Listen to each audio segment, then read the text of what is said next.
কবিরের বিস্ফোরক হুমায়ুন কবির, তৃণমূলের অনেক বড় নেতার শুভেন্দু যোগ। আরো একবার জানাবো, বিস্ফোরক হুমায়ুন কবির, তৃণমূলের অনেক বড় নেতার শুভেন্দু যোগ। শুভেন্দুর বাড়িতে ভেট পাঠায় অনেক নেতা। মুর্শিদাবাদের অনেক তৃণমূল নেতার যোগাযোগ, অনেক তৃণমূল নেতা শুভেন্দু অধিকারীর সঙ্গে যোগাযোগও রাখে। কি বলেছেন তার মন্তব্য শোনাবো আপনাদের।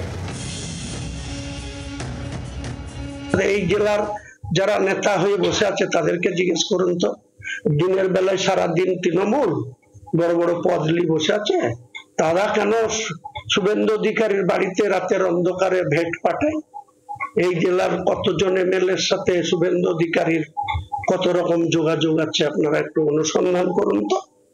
তাদের যদি পোস্ট থাকে শুভেন্দু অধিকারীর বাড়িতে অন্য কিছু পাঠিয়ে শুভেন্দু অধিকারীর সাথে আজও যোগাযোগ রেখে এই জেলার প্রশাসনের অধিকাংশ যারা পদে বসে আছে, পোস্ট হোল্ড করে আছে, ওসি আছে, আইসি আছে, তাদের সাথে এখনো শুভেন্দু অধিকারীর কত রকম যোগ সাজসে আছে সেগুলো অনুসন্ধান বের করে আমাদের দিদির কাছে পাঠান, খবরগুলো কাজে দিবে।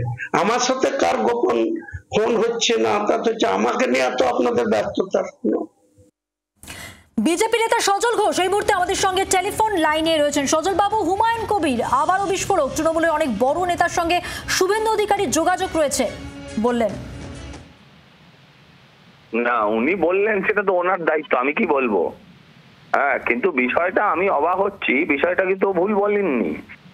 আমি ভাবছি এটা ও জানলো কোত্থেকে। তৃণমূলের নয়, শুধু সমস্ত রাজনৈতিক দলের নেতারা শুভেন্দু বাবুর সাথে যোগাযোগ রাখেন। আমি খুব দায়িত্ব নিয়ে বলছি, কোট আনকোট। কিন্তু সেটা তো যারা রাখে তারা রাখে। হ্যাঁ, কিন্তু এটা উনি জানলেন কোত্থেকে, উনি যোগাযোগ রাখেন, এটা কিন্তু আমার শুভেন্দু বাবু কখনো বলেননি। তার মানে আপনারা বুঝতে পারছেন তৃণমূল দলের ভেতরটার কি অবস্থা।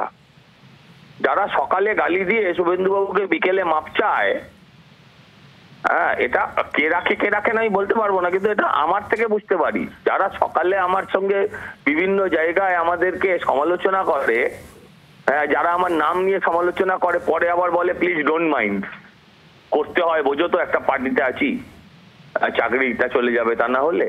হ্যাঁ, এটা তাহলে বুঝতে পারি যে শুভেন্দু বাবুর ক্ষেত্রে আরো সেটা কত বেশি করে হয়, সুকান্ত বাবুদের ক্ষেত্রে সেটা আরো কত বেশি করে হতে পারে, এটা বোঝা যায়। এর থেকে তৃণমূল অন্তত ভাবুক তারা কত শক্ত জমির ওপর দাঁড়িয়ে আছে। শুভেন্দু বাবু তো সব বলে দেন, মমতার গাড়িতে কে কি কথা বলেছেন, মমতা বন্দ্যোপাধ্যায় বাড়িতে কি কি কথা বলেছেন, অস্বীকার করতে পারেন না তো। যোগাযোগ রাখে বলে তারা তবেই না বলে দেয়। অনেক ধন্যবাদ কথা বলার জন্য। এবার আমরা কথা বলবো তৃণমূল মুখপাত্র অরূপ চক্রবর্তীর সঙ্গে। অরূপ বাবু, আমরা বিজেপি নেতা সজল ঘোষের সঙ্গে কথা বললাম হুমায়ুন কবিরের বিস্ফোরক মন্তব্য নিয়ে। তিনি বললেন যে তৃণমূল দলটার ভিতরের কি অবস্থা, কতটা শক্ত জমির ওপর দাঁড়িয়ে রয়েছে তৃণমূল, বোঝাই যাচ্ছে এই থেকে। না, সজলকে আগে বলুন যে বিজেপির ভেতরের কি অবস্থা।